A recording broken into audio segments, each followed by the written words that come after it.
네, 반갑습니다. 제가 방금 소개받은 가톨릭병원 이비인후과 예미경입니다. 이렇게 향기 콘서트라는 좋은 심포지움에 연자로 초청해 주신 우리 문재일 교수님이야 우리 연구원 선생님들께 감사 말씀드립니다. 어, 저 사실은 제가 이제 그 지난 4월에 강의를 좀 의뢰를 받았었는데 이제 전공의들이랑 학생들이 지금 의료계가 많이 어렵습니다. 떠난 지가 100일을 넘어갔는데 저도 사실 어제 당직 쓰고 오늘 아침에 수술하고 또 수술한 환자가 안 좋아가 부랴부랴 지금 5시 딱 맞춰서 왔는데 밖에 나오니까 지금 제 얼굴이 떡하니 붙어 있어 갖고 원래는 제가 당직 안 쓰면 조금 더 몰골이 나은데 좀 많이 꼬질이 합니다. 그리고 한번 또 강의하는 것도 참 이렇게 훑어보고 와야 되는데 너무 급하게 와가지고 좀 뜨등거리더라도 이해해 주시기 바랍니다. 예, 제가 한 4년 전에 한번 왔더라고요. 예, 왔는데 그때는 향기 콘서트라는 이름이 아니었고 아마 이 향기 콘서트라는 이름을 붙인 게 한 3년쯤 되신 것 같은데 저한테도 매번 이메일로 이렇게 포스터도 보내주시고 해갖고 제가 어떤 제목으로 어떤 분이 강의를 하시나 제가 참석은 못하지만 늘 관심 있게 보고 있는데 이렇게 긴 호흡으로 꾸준하게 좋은 이렇게 심포지움을 이끌어 나가시는 문재일 교수님 정말 대단하다고 생각하고 감사와 존경을 포함합니다. 예. 저는 그 향기란 후각과 이게 지금 콘서트에서 느껴지는 청각, 시각, 또 뭐 설렘, 흥분, 기대감 이런 걸 가진 콘서트란 말을 딱 붙임으로써 후각 심포지움, 우리 대부분 그렇게 짓거든요. 근데 향기 콘서트 이러니까 티켓을 끊어서 막 와야 되는 이런 콘서트에 지금 공짜로 들을 수 있는 이런 즐거운 데 온다는 이런 기분이 느껴지는 것 같아서 정말 이게 지지스트의 그 창의력과 융합 이걸로 대표되는 지지스트 이미지에 맞는 그 심포지움이 아닌가 이렇게 개인적으로 생각하고 있고요. 오늘 제가 올팩토리 트레이닝하고 리커버리 오브 스멜이라는 제목으로 강의를 준비를 했습니다. 저는 사실 청중이 누구지 잘 모르고 온 상태라 가지고 강의를 제가 어떤 식으로 해야 될지 잘 모르겠는데 오늘 강의 내용은 제가 이제 임상 의사니까 환자들이 이제 후각이 좋아서 오는 사람이 없거든요. 전부 나빠서 오는 사람인데 그런 사람이 왔을 때 어떻게 접근하는지 그리고 이제 우리는 의사니까 치료를 해야 되는데 치료할 때 이 올팩토리 트레이닝이라는 거를 어떻게 이용하고 있고 그 치료에 이용하는 학문적인 근거가 뭔지 그 논문을 리뷰해 가지고 좀 소개해 드리는 그런 식으로 제가 한번 강의를 진행해 보고자 합니다. 후각을 잃으면 사실 환자들이 굉장히 좀 당황을 해요. 이게 시각을 잃으면 어떨 것이다. 우리가 눈을 감아보면 대체 체험을 할 수 있잖아요. 그죠? 그다음에 청각을 잃으면 우리가 뭐 귀를 막고 이래 갖고 체험을 해볼 수 있는데 후각은 본인이 의식적으로 들이마시는 게 아니고 그냥 맡아지는 거기 때문에 어쩌면 공기하고 비슷한 그런 느낌인데 그게 어느 날 갑자기 없어졌을 때 환자들은 굉장히 당황하고요. 그리고 이제 다른 사람한테 보여지기는 아무것도 다른 사람은 못 느끼기 때문에 자기가 완전히 바보가 되는 것 같다는 그런 느낌을 많이 이야기해요. 그래서 교수님, 저 말고 이런 사람 또 있나요? 이렇게 이야기를 하거든요. 근데 나중에 보면 알겠지만 유병률이 굉장히 높은 병입니다. 그래서 후각을 잃으면 우선 환자들이 제일 불편해하는 거는 이 식사를 잘못해요. 이게 우리가 맛이라고 느끼는 거의 80%는 이제 후각으로 되어 있습니다. 미각은 굉장히 생각보다 단순하고 음식의 풍미는 이런 후각으로 이용해서 구분을 하는 것인데 이걸 전혀 즐기지를 못해서 그냥 뭐 뭘 먹으나 똑같아서 그냥 배고픔을 그 잊을 정도로 먹는다 이런 식으로 이야기를 하시거든요. 그러니까 즐기지 못하는 거죠. 그다음에 이제 향수 뭐 이런 거 전혀 못 즐기고 꽃 구경을 가도 사람들이 향 좋다 하는데 자기는 못 느끼고 이러니까 그런 데서 굉장히 이제 소외감이나 우울감 같은 걸 많이 호소하시는 분들이 많고요. 그다음에 이제 후각이 여러분들이 더 잘할 수도 있는데 우리가 림빅 시스템하고 연결이 되어 있어서 감정이나 기억하고 제일 연관이 많은 감각이라고 되어 있습니다. 그래서 냄새를 싹 맡으면 떠오르는 기억 이런 것들이 후각을 잃었을 때 느끼지 못하는 게 나타나고요. 그다음에 화재 위험성 대부분 이제 집에 요리하다가 불을 낼 뻔한 적이 많다. 이렇게 남비 한 몇 개는 태우고 병원에 오시는 분들이 많아요. 화재 위험성, 독가스, 식중독, 특히 여름에 이렇게 상한 음식을 모르고 막 먹어요. 예. 그리고 자기 몸에서 나는 냄새를 모르기 때문에 좀 비정상적으로 막 씻는다든지 아니면 향수를 너무 강하게 뿌리고 다닌다든지 이런 일도 나타납니다. 그래서 그리고 이제 우울감이 후각장애 환자의 한 4분의 1에서 3분의 1 정도로 많이 나타나요. 막 저기 병원에 와서 우는 분들도 많고 생각보다 굉장히 우울증이 심합니다. 그리고 또 하나 중요한 게 이 치매의 조기 증상으로 한 치매가 나타나기 2, 3년 전에 후각장애를 느끼는 분들이 많다고 되어 있습니다. 그래서 치매의 조기 진단으로 후각 검사를 이용하자. 이래가지고 환자들이 이제 이게 매스컴에서 많이 보도가 되고 하다 보니까 냄새를 잃으면 냄새 잃은 그 자체 플러스 내가 치매가 곧 오지 않을까 이런 두려움으로 많이 오세요. 예. 그래서 치매가 아닌지를 꼭 확인하고 싶어 하는 그런데 치매가 사실은 이제 초기에는 뭐 사진을 찍어도 안 나오고 인지검사에서도 서서히 떨어지거든요. 그래서 후각이 있으면 이제 후각 장애가 있으면 좀 더 집중해서 그 부분을 찾아볼 필요는 있습니다. 그래서 올팩토리 뉴로에피델리움은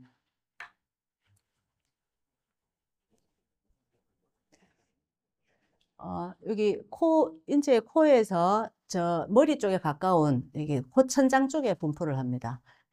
그 분포 비율은 한 엄지손가락 한 개 정도 한쪽에 그 정도 면적이라고 보고요. 그 동물 실험을 많이 해보시겠지만 그 쥐나 이런 거는 뇌의 대부분이 후각인데 비해서 사람은 굉장히 작은 부분을 차지하고 있습니다. 약간 퇴화한 감각이라고 볼 수도 있겠죠. 그리고 이렇게 코에, 요거는 이제 중간에 이제 코의 septum 부분이고 양쪽 부분인데, 이렇게 분포가 되어 있습니다. 그리고 이제 환자들이 오면 우리가 코에 이비인후과 가면 내시경을 쭉 넣어서 봐요. 내시경을 넣어서 보면, 코의 이 천장 부분, 이 부분에 후각신경이 있는데, 이 부분에 염증이 있는지, 큰 혹 같은 게 있는 분들이 많아요. 그런 게 있으면 냄새를 못 맡으니까 그런 게 있는지, 이 내시경과 이 CT를 같이 봐서 코 안에 어떤 염증이 있는지를 먼저 걸러야 됩니다. 그래야지 이 코의 문제인지 그 위에 브레인의 문제인지를 감별을 해야 될 필요가 있습니다. 그래서 후각신경세포는 바이폴라 뉴런이라서 이렇게 양쪽으로 가지를 뻗어내고요. 이 저기 코 안쪽으로 덴드라이트가 이렇게 나와 있고 실리아들이 있고 실리아에 그 리셉터들이 쭉 깔려 있고 브레인 쪽으로는 엑손이 이렇게 다발을 형성해서 신경을 전달하죠.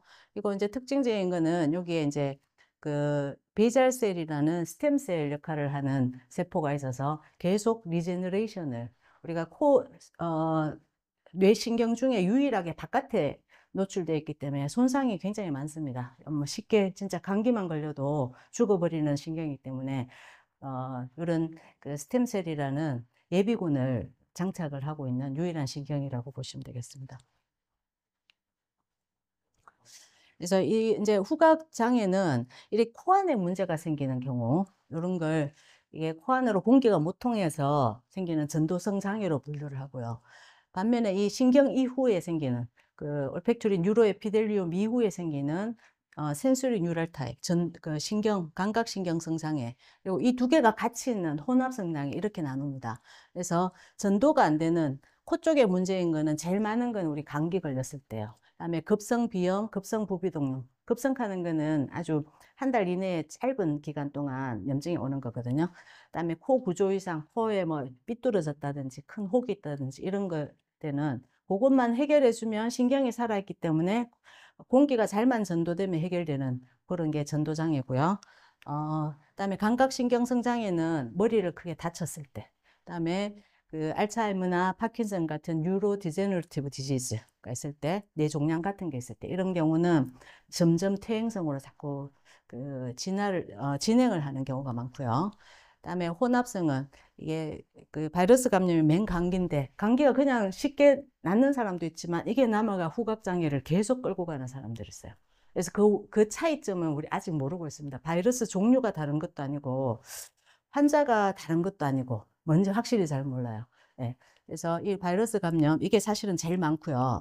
그다음에 알레르기 비염도 너무 오래 방치하면 이게 이제 어, 올팩토리 뉴로에피델리움의 변성을 가져오기 때문에 혼합성 장애 처음에는 전도성 장애였지만 나중에 그 혼합성 장애로 바뀝니다. 그다음에 그 만성 부비동염, 축농증 오래되면 처음에는 전도성 장애예요. 혹 때문에 이게 냄새가 통과 안 해서 못 맡다가 이게 오래되면 염증 때문에 뉴로에피델리움이 자꾸 죽어버려요. 그래서 혼합성 장애가 되고 이런 혼합성 장애가 주로 우리가 지금 치료하는 그 타겟이 됩니다. 그 올팩토리 트레이닝을 비롯해서 모든 게 이제 치료 타겟이 이런 혼합성 장애. 전도 장애는 왜냐하면 그냥 놔둬도 낫고, 감각신경성은 좀 회복 불능인 경우가 많아요. 그래서 혼합성 장애는 우리가 의사가 인터벤션을 어떻게 하느냐에 따라서 회복될 수도 있고, 더 나빠질 수도 있고, 그대로일 수도 있고, 이렇기 때문에 치료 타겟은 주로 혼합성 장애에 해당됩니다. 그래서 유병률을 보면 전 인구의 5%나 돼요. 굉장히 많은 거죠. 이 중에서도 있을 수도 있어요. 그래서 그게 그냥 장애가 아니고 후각 소실 하나도 못 맞는 사람이 5%입니다. 그다음에 후각 저하를 포함할 경우 15%나 되고요. 그다음에 50세 이상 문 교수님이나 저 같은 이런 분들 한 4명 모이면 1명이 후각 장애가 있다는 얘기예요. 그렇죠? 예, 그래서 굉장히 많고 이게 나이가 들수록 자꾸 많아지는 병이고 다른 우리가 눈이 노안이 오듯이 후각이나 미각도 점점 떨어지거든요. 근데 다른 후각이나 청각에 비해서는 떨어지는 정도가 조금 적다고 되어 있는데 이것도 노화에 의해서 그 감각신경이다 보니까 점점 떨어지는 거고 이상이라고 할 정도까지 이르는 인구가 거의 50세 이상은 한 4분의 1 정도가 된다고 그렇게 되어 있습니다. 후각장애는 이제 그 강도에 따라서 하나도 못 맞는 걸 후각소실, 좀 덜 맞는 거, 정상은 아니지만 맞긴 맞는데 좀 덜 맞는 거 후각저하 이렇게 나누고요. 질의 변화, 냄새는 맞는데 옛날 냄새하고 다르다. 예. 그래서 뭐가 커피 냄새인데 뭔가 뭐 김치 냄새가 섞인 것 같은 뭐 이런 냄새라든지 환자들이 굉장히 표현이 너무너무 다양해요. 그래서 그 상한 냄새 같은 게 같이 섞여 올라온다. 아니면 화학 냄새 같은 게 같이 섞여서 올라온다. 이런 걸 착후각증이라 그러거든요. 환후각증은 냄새가 없는 상황에서 냄새를 자꾸 느끼는 겁니다. 이건 대표적인 거는 이제 조현병 환자 같은 경우에 갑자기 휙 냄새가 휙 지나가면서 갑자기 발작이 일어나고 이런 경우가 많아요. 그래서 예, 사실은 이 강도가 감소한 하이포스미아나 에노스미아보다는 냄새를 이상하게 맡아지는 차국각증이 훨씬 환자는 괴로워요. 왜냐하면 계속 자극이 들어오기 때문에.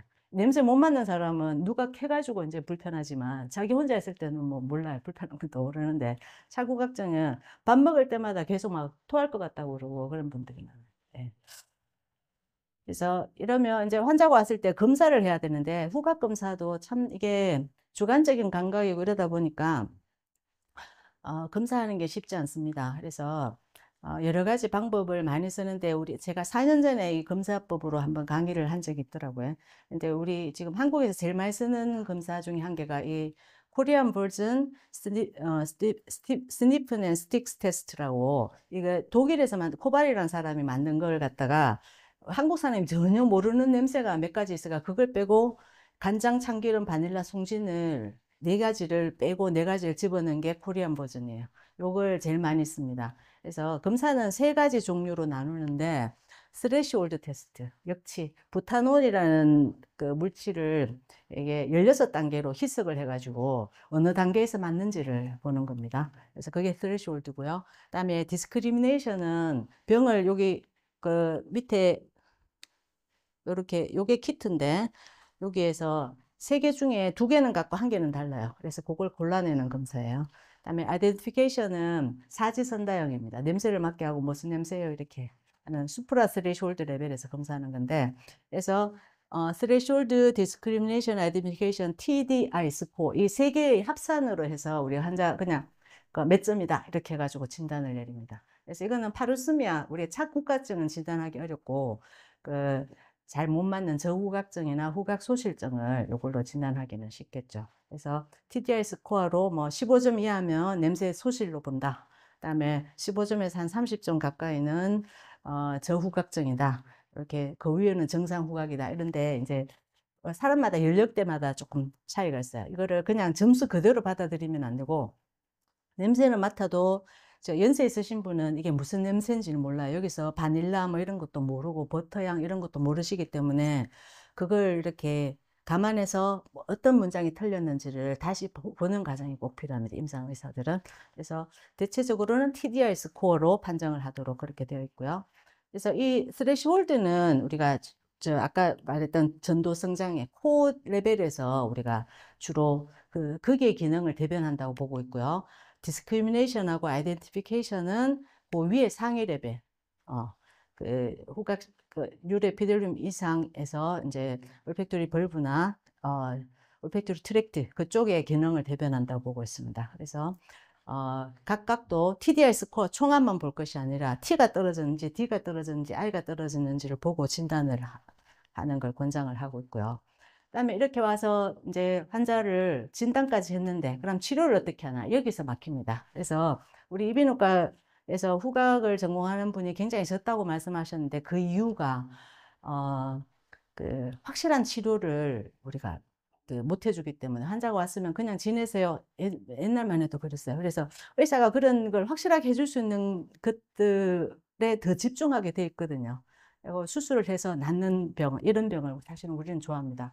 그래서 후각이나 미각장애 이런 게 굉장히 찬밥 신세였다가 이 환자도 풀도 이만큼이고 지금 의사 모자란다 하는데 사실 의사가 너무 많아요. 그래서 이런 거라도 지금 더 열심히 하자 이래 돼가지고 지금 후각이 굉장히 각광받는 분야 중에 하나입니다. 그래서 치료 옵션이 적당하는 게 굉장히 큰 단점이고요. 그래서 밑에 적혀 있는 여러 가지 치료법들이 시도가 많이 됐어요. 다 안 적었는데 이거 말고도 뭐 바이타민, 징크, 뭐 오만 거 다 알파 리포익 액시드 다 써봤는데 우리가 이제 통계적으로 의미 있는 결과는 없었고요. 단지 코르티코스테로이드 이거는 후각장애에서는 지금도 한 번은 써봅니다. 왜냐하면 이 강력한 항염증 제제잖아요. 그래서 이걸 팍 쓰면 스테로이드에 너무너무 반응을 잘하는 후각장애가 환자가 되게 많아요.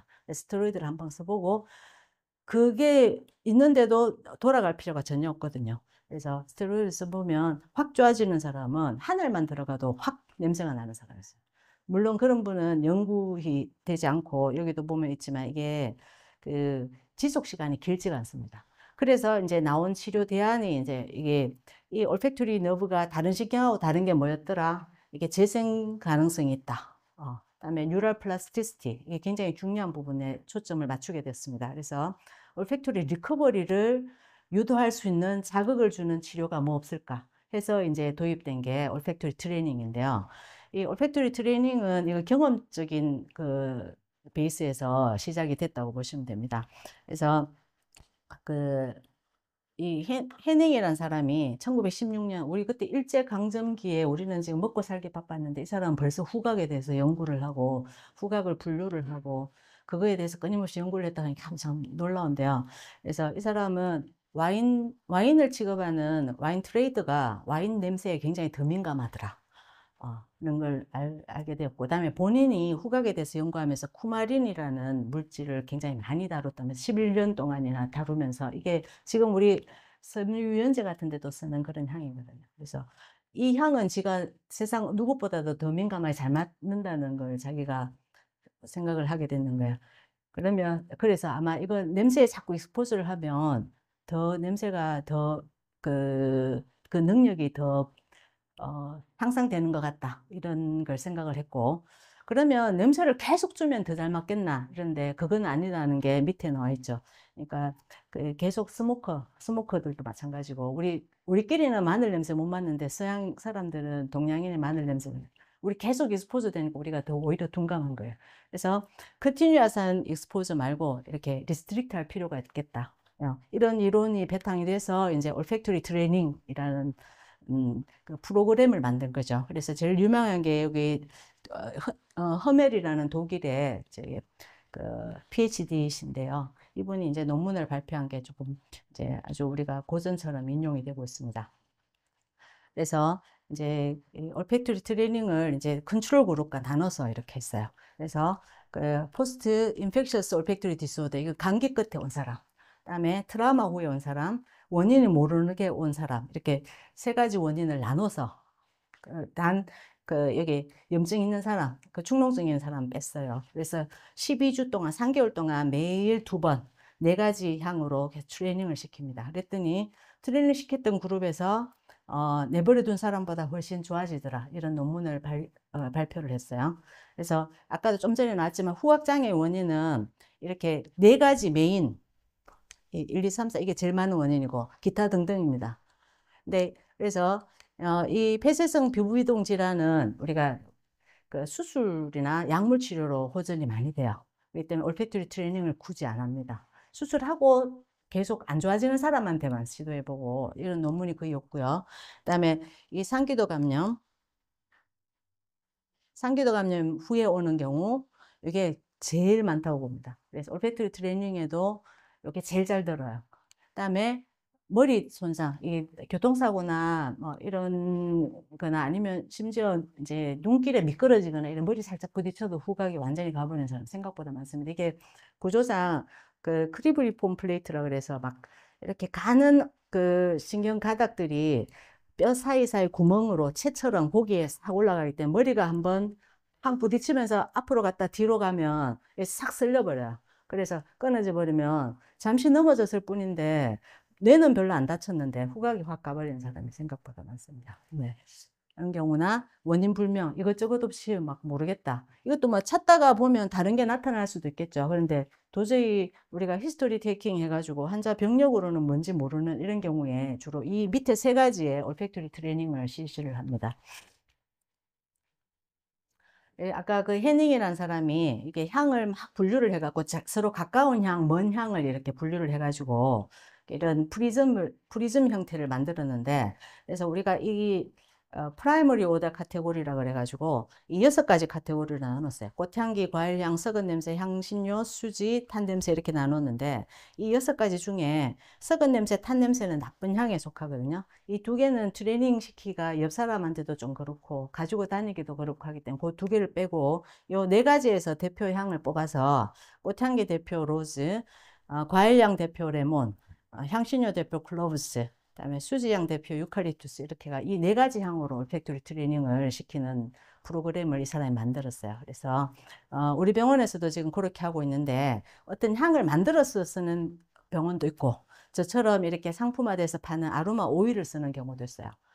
저는 편해서 이걸 하는데 이 향 만드는 것도 굉장히 좀 어렵습니다. 복잡하고 힘들어서 조향사 선생님도 와가지고 전에 강의도 하고 하시던데 이게 만만치 않은 작업이거든요. 그래서 이렇게 하는데 이 로즈랑 레몬은 굉장히 우리가 친숙한 향에 속하는데 이 클로브버드는 유럽에서 정향이라 그러는데 그 우리 음식에 식재료에 쓰는 향인데 우리 모르거든요. 그다음에 이제 유칼립투스 우리가 좀 화한 그런 향인데 이것도 우리가 안 익숙한 향이잖아요. 그래서 이런 그걸 4가지를 쓰고 우리 병원에서는 이걸 오전에 오후에 하고 이렇게 안내문을 만들어서 환자한테 해가 집에서 혼자 하라 그래요. 네.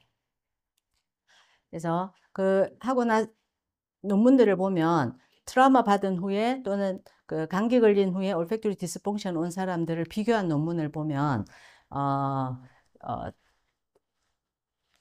이 감기 후에 걸린 사람이 트라우마 후에 걸린 사람보다 이게 까만색이 호전된 퍼센트입니다. 훨씬 더 많죠.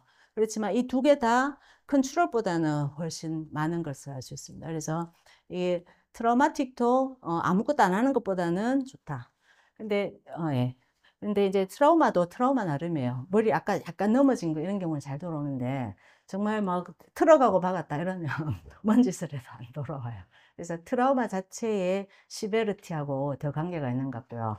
근데 환자 조금 다 그 머리에 이게 시킬러가 별로 심하지 않고 또 환자가 의지가 있고 이러면 시키면은 안 하는 것보다는 훨씬 좋아지는 걸 우리가 알 수 있습니다.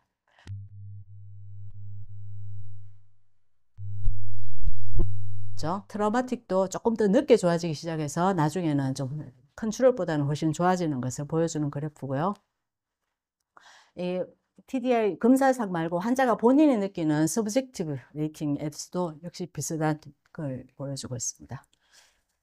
그리고 이제 이런 논문들이 여러 개 있어서 제가 좀 간단하게 보여드리는데, randomized controlled multicenter study에서도 비슷한 우리 결과를 보이는데, 또 이거는 그룹을 나눠서 그 향을 줄 때 아주 하이 컨센트레이션으로 진한 농도를 주느냐, 그다음에 아주 연한 농도. 여기서 연한 농도는 거의 블랭크나 비슷한 거의 향 없는 걸 주는 이걸 처음에 하이 컨센트레이션, 로 컨센트레이션으로 한 그룹 한 개, 그다음에 로 하이로 바꾼 그룹 한 개, 이렇게가 2개를 비교해 봤는데 이게 이제 빨간 선이 아무것도 안 하고 놔둔 거예요. 예, 스폰테이너스 리커버리하고 비교해서 로 하이로 간 그룹이 그래도 스폰테이너스보다는 좋죠. 근데 하이로가 더 좋다는 걸 보여주는 건데요. 우리 실제 임상에서는 환자가 이렇게 치료받으러 왔는데 아무것도 안 하고 컨트롤 그룹을 만드는 게 실제로 되게 어렵습니다. 이게 우리의 동물 실험이나 이런 거하고 달라가지고 누구를 치료를 안 시키겠습니까? 이 사람들도 돈 내고 다 치료받으라고 너무 열망이 있는데, 그리고 또 에이지하고 뭐 이런 다 나눠야 되는데 이 컨트롤 스타디 하기가 생각보다 쉽지 않거든요. 그래서 그 모든 논문에 저도 논문도 이렇게 계속 내고 하면 컨트롤이 안 된다 뭐 이렇게 계속 가는데 좀 어쩔 수가 없어요. 그래서 예, 요거는 사실 이게 컨트롤이라 해놨는데 이거는 다른 논문에 자기들이 컨트롤을 한 게 아니고 다른 논문에 아무것도 안 하고 놔뒀을 때 회복률을 발표한 그 논문을 참고를 했다고 이렇게 되어 있습니다. 그래서 임상에서는 그런 게 굉장히 제한점이 되고요. 결과를 보면 하이 트레인 그룹에서 훨씬 효과가 좋았다.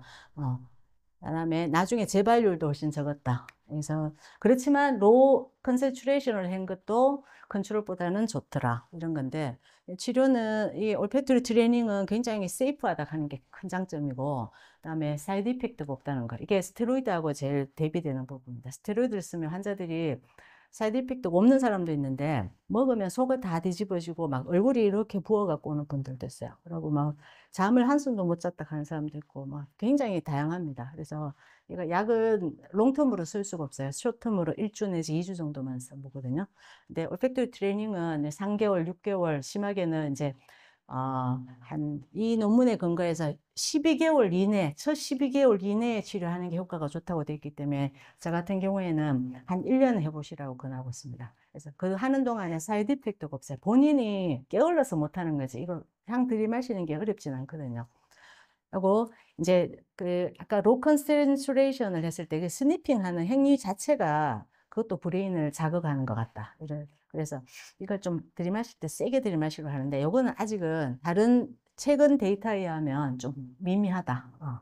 그렇게 나와 있지만 그래도 들이마실 때 조금 강하게 코로 하고 내쉴 때도 입담을 코로 세게 하면 뒤쪽으로 올라가는 향을 느낄 수 있기 때문에 그렇게 시키고 있고 예. 이제 그러면 우리 한국 사람들한테 아까 그 두 개의 향은 좀 친숙한데 두 개는 너무 안 친숙해서 환자들이 뭐 환자들은 자꾸 그냥 아무 생각 없이 들이마시고 내쉬라고 가르쳐도 이게 무슨 향인지 꼭 알아 맞추려고 노력을 해요. 그래서 못 맞추겠다 하면서 막 또 시리에 빠지고 이렇거든요. 그래서 이왕이면 우리 그 한국 사람한테 좀 더 친숙한 향을 써보면 어떻겠노 하면서 이렇게 여러 가지 시도들이 있습니다. 파인, 시네몬, 레몬, 뭐 페퍼민트, 다른 연구는 로즈, 레몬, 시네몬, 오렌지, 피치 뭐 이렇게 쓰는데 아까 그 해닝의 그향 분류하고는 관계없이 우리한테 익숙하고 또 이제 좋기는 그 KVSS2 아까 거기 나오는 그 문항을 하면 점수는 더 높아져요, 확실히. 그걸 많이 맡아보기 때문에 더 잘 맞추거든요. 근데 이제 우리가 그 향을 구할 수 있느냐 이런 것도 중요하고 보관하는 거 또 이게 향이 빨리 날아가 버리거든요. 계속 리필을 해줘야 되고 이런 그런 문제점이 있기 때문에 이래가 논문들이 나오고 있는데 이걸 이제 전통적인 그 흡멜의 방법이랑 비교해서 막 이게 더 낫다 이런 논문은 아직 지금 잘 없습니다. 그렇게 하기가 좀 사실은 어려워요. 이거는 제가 그 우리 병원에서 하고 그 결과를 나타낸 건데 역시 여러 가지 원인 중에서 포스트 바이럴 그 감기 후에 했는 사람이 제일 임프루브가 많아서 좋았습니다. 그 다음에 이제 그 어떤 원인 미상인 경우가 그 다음이었고 그 다음에 트라우마 받은 경우도 별로 좀 안 좋아지는 경향이 있었고요. 그 다음에 뭐 때문에 좋아졌나 보니까 이게 TDI 스코어가 쭉 좋아졌는데 3개월 한 후에 주로 스레시홀드보다는 디스크리미네이션하고 아이덴티피케이션이 좋아져서 TDI가 올라갔다는 걸 알 수 있습니다. 그래서 이게 그 뒤에도 나오지만 이 올팩토리 트레이닝이 이 코 쪽에보다는 더 상위 레벨을 자극하는 것 같다는 생각을 하게 됐죠. 그다음에 이거는 메타 아날리시스 결과인데요. 이렇게 여러 가지 원인의 환자들을 대상으로 한 연구들을 모아서 메타 아날리시스를 하니까 역시 TDI 스코어가 어떤 원인이든 간에 페이버하다. 올팩토리 트레이닝을 하면 페이버하다. 그다음에 TDI를 나눠서 봤을 때 T보다는 D하고 I가 좋아져서 좋아지더라. 그걸 보여주는 거고, 이런 여러 가지 다른 스터디 리저트들도 있습니다. 그러면 이런 후각장애 환자들 말고, 그 다음에 우리가 요새 노인 환자도 많고 이러니까, 노인들한테 이게 후각이 점점 노령화되면서 떨어지는데도 이 올팩토리 트레이닝이 효과가 있을까? 이런 논문이 있어서 제가 가져와 봤는데, 어, 평균 연령 81세 환자를 대상으로 이게 이제 미니 멘탈, 거꾸로. 예. 미니 멘탈 스테이트 이그제미네이션 하는 게 뭔가 하면 간이 치매 검사예요. 간이 치매 검사하고 막 빼기 7 시켜보고, 그다음에 오늘 몇 월 며칠입니까? 이런 거부터 해가지고 그걸로 점수를 매기는데, 거기서 25점 이상이면 정상입니다. 정상인 환자, 그냥 연세만 드셨을 뿐이지 치매는 안 오신 분들한테 올팩토리 트레이닝을 시키니까 컨트롤 그룹보다 스레시홀드도 좋아졌고, 통계적으로 유의하게 스레시홀드도 좋아졌고, 아이덴티피케이션 좋아졌다는 걸 보여주는 연구입니다. 그래서 올팩토리 트레이닝이 에이징 이펙트, 올팩토리 펑션의 에이징 이펙트도 좀 더 늦출 수 있지 않을까, 이런 말하고 있고요. 그다음에 정상적인 환자 말고 파킨슨으로 인해서 인지기능 장애가 있는 환자들 대상으로 했을 때도 밑에가 컨트롤인데요. 컨트롤 그룹보다 이게 트레이닝 그룹에서 TDI 스코어가 더 유의하게 좋아지더라. 그래서 이런 포스트 인펙셔스뿐만 아니라 뉴로 디제너레티브 환자에서도 올팩토리 트레이닝 효과가 있다는 걸 보여주는 논문입니다. 그래서 결론은 올팩토리 트레이닝은 효과가 있고 다양한 원인에 다 효과가 있더라. 그다음에 중요한 사이드 이펙트가 없다. 이게 큰 장점이고, 그다음에 센츄럴이냐 페리페럴이냐. 우리가 이게 왕이라는 사람 해보니까 이게 머리에 일렉트로 올팩토그램이나 이보크트 포텐셜을 해보니까 이쪽에 올팩토리 트레이닝을 하니까 올팩토리 센시티비티가 바뀌더라는 걸 알았고, 또 그 하위 레벨인 스레시홀드보다는 그 이상 디스크리미네이션이나 아이덴티피케이션이 좋아지더라. 또는 펑셔널 MRI를 찍어보니까 코티컬 체인지가 나타나더라. 이런 여러 가지 원인으로 페리페럴보다는 센트럴 쪽에 영향을 줘서 뉴럴 플라스티시티를 이용하는 그런 치료법인 걸로, 아직 근데 메커니즘 확실하게 밝혀진 건 아니고 그렇게 생각을 하고 있고요. 그래서 결론을 내면은 이거 RCT하고 메타 아날리시가 되어 있는 레벨 1의 에비던스를 가진 치료법이고, 환자의 한 30 내지 50%에서 효과가 있다. 그다음에 무엇보다 이게 싸고 간편하고 환자가 자기만 열심히 하면 될 수 있는 치료이기 때문에 원인에 관계없이 한번 트라이 해보는 걸 권한다. 이걸 이제 마지막 결론으로 내고 있습니다. 그래서 제가 좀 강의를 뭐 두서없는지 모르겠는데 혹시 궁금한 거 있으면 질문하시면 제가 아는 한도 내에서 최대한 해드리도록 하겠습니다.